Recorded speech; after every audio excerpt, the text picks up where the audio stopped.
90 రోజుల కోర్సు పూర్తి చేస్తే చాలు 100% ప్లేస్మెంట్ సపోర్ట్ తో సాఫ్ట్వేర్ జాబ్ మీ సొంతం. వెంటనే కోడ్ జ్ఞాన్ డెస్టినేషన్ ని సంప్రదించండి. నమస్కారం అలగిరి రవీంద్రనాథ్ గారు. నమస్తే అండి సిరి గారు. సార్, ప్రేమించిన వ్యక్తి అమ్మాయినా అబ్బాయినా మోసం చేస్తే చట్ట ప్రకారంగా వెళ్ళాలి అనుకున్నప్పుడు లీగల్ ప్రొసీజర్ ఏ విధంగా ఉంటుంది, దానికి సంబంధించిన డీటెయిల్స్ ఏంటి సార్?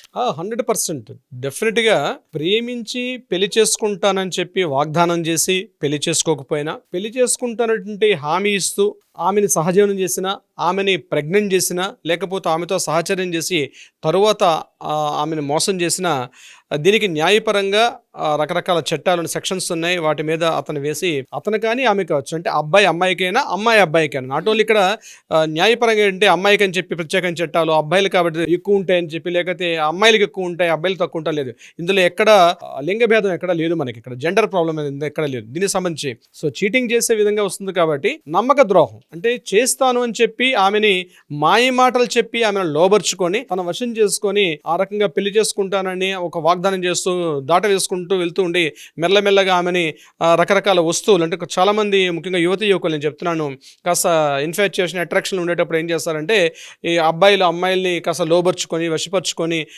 నువ్వు అద్భుతంగా ఉన్నావు, నువ్వు చాలా అందంగా ఉన్నావు, నీ ఎంత అపురూప సౌందర్య ఎక్కడ ఉండరు, నువ్వు చాలా మంచి గుణాలు ఉన్నాయి, నీలో చాలా మంచి మనసు ఉందని చెప్పి అమ్మాయిల్ని కాస్త మంచి మాటలని చెప్పి వలలో వేసుకొని తన అవసరం తీరాక ఆమెని కాస్త దూరంగా పెడుతూ ఉంటారు. అంటే ఫోన్స్ లిఫ్ట్ చేయకపోవడం, ఆమె మెసేజ్కి లిఫ్ట్ కాంటాక్ట్లో రాకపోవడం, తను ఎక్కడున్నాడో తన యొక్క విశేషాలు, అంటే తన ఫ్యామిలీ డీటెయిల్స్ కానీ, తను ఏ ఊర్లో ఉంటాడు. ముఖ్యంగా ఈ హైదరాబాద్లో నగరాల్లో ఏమైపోయారంటే రకరకాల ఊర్లోంచి వచ్చి ఇక్కడ ఉంటారు.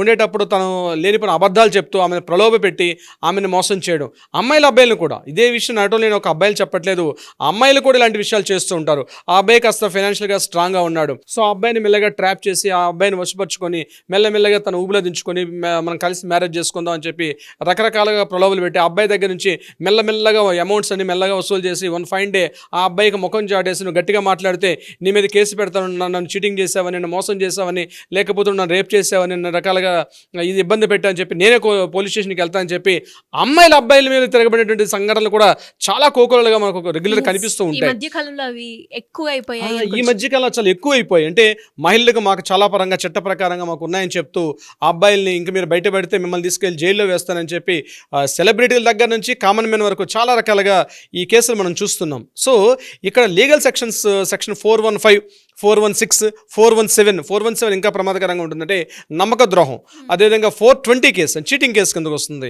ఇక్కడ కూడా చీటింగ్ కేసు అప్లికబుల్ అవుతుంది. ఇది కాకుండా 493 ఒక కేసు ఒకటి ఉంటుంది. 493 కేసు వేసుకున్నట్లయితే అది ఎంత ప్రమాదకరం అంటే మోసం చేస్తూ ఆమెని ప్రలోభ పెడుతూ వంచింపజేస్తూ ఆమెని రకరకాలుగా ఆమెని కానీ అతడు కానీ ఇద్దరికి, నాట్ ఓన్లీ ఇక్కడ ఆమెను వాడుతున్నాను కాదు ఇద్దరికి కూడా వర్తిస్తుంది.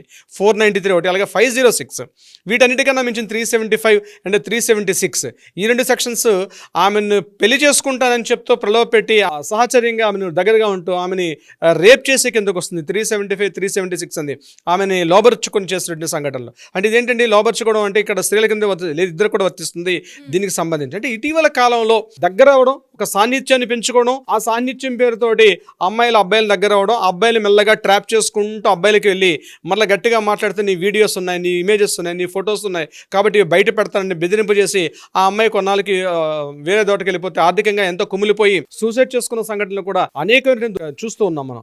అదేవిధంగా అట్ ద సేమ్ టైం అమ్మాయిలు కూడా అదేవిధంగా ప్రవర్తిస్తుంటారు.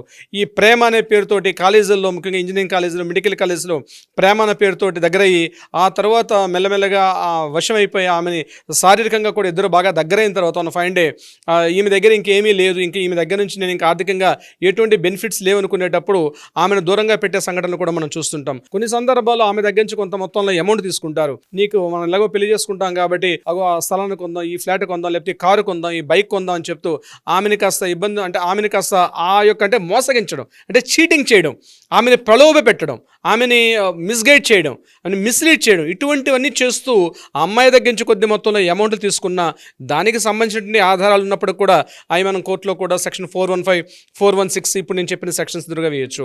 అదేవిధంగా అమ్మాయిలు కూడా చేస్తూ ఉంటారు. అమ్మాయిలు కూడా ఇదే సంఘటన అమ్మాయిల వైపు రివర్స్ సంఘటనలు కూడా ఉంటాయి. అటువంటి సందర్భాల్లో కూడా ఉంటాయి.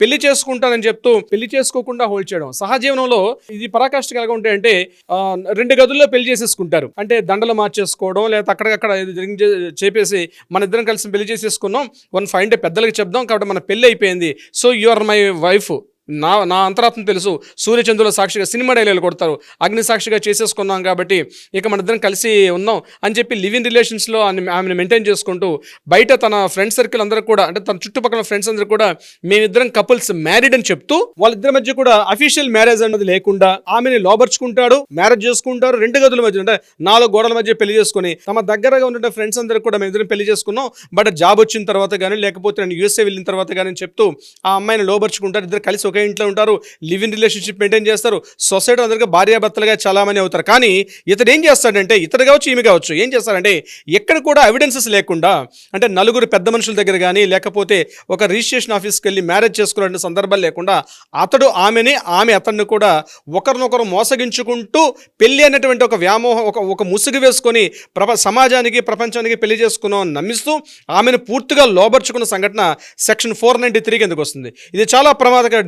దీనికైతే 7 సంవత్సరాల నుంచి 10 ఏళ్ళ దాకా శిక్ష ఉండే అవకాశం కూడా ఉంటుంది. అంటే ఆ అమ్మాయి యొక్క చేతకానితనం, అంటే ఆ అమ్మాయి యొక్క అసౌకర్యాన్ని చూస్తూ, ఆ అమ్మాయి యొక్క బేలతనాన్ని కౌంటర్లు చేసుకుంటూ, ఆ అమ్మాయికి ఎవరూ లేరు కదా, ఈమెమో నాకు చేయగలుగుతుందిలే అని చెప్పి కూడా ఆమెను మానసికంగా శారీరకంగా ఆమెని ఒక రకమైనటువంటి ఒక ట్రాన్స్లో ఆ అమ్మాయిని కంప్లీట్గా హోల్డ్ చేసి పెట్టుకుంటూ ఆమెను చేసినటువంటి విషయాలు కూడా చాలా సంఘటనలు ఇటీవల కాలంలో వస్తున్నాయి. అంటే కొన్ని పేపర్కి ఎక్కితే టీవీలో వస్తుంటే ఈ న్యూస్ జరిగిందని తెలుసుకుంటాం, కానీ టీవీలకి రాకుండా, పేపర్లకు రాకుండా, న్యూస్లోకి రాకుండా కొన్ని వందల కేసులు ఈరోజు ముఖ్యంగా హైదరాబాద్ అంటే మహానగరాలు కావచ్చు, విజయవాడ, విశాఖపట్నం, హైదరాబాద్, గుంటూరు ఇట్లాంటి మన తెలుగు రాష్ట్రాల్లో చూసుకున్నట్లయితే వరంగల్, నిజామాబాద్ ఈ ప్రాంతాల్లో ఎక్కువగా ఇటువంటి కేసెస్ నమోదవుతున్నాయి. కొన్ని కోర్టు మెట్ల దాకా వచ్చినాయి మాత్రం 1% ఉంటుంది, కానీ 99% సొసైటీకి భయపడో, సమాజానికి భయపడో, పెద్దలకు భయపడో, బంధుమిత్రులకు భయపడో, ఈ రకంగా భయపడి వాళ్ళు బయటకు చెప్పుకోలేక తమలో తాము కుమిలిపోయి మరలా ఇంకొక స్టెప్ తీసుకోకుండా అనేక మానసిక మనోవేదనకి గురైనటువంటి వాళ్ళు కొన్ని వందల వేల మంది ఉన్నారు.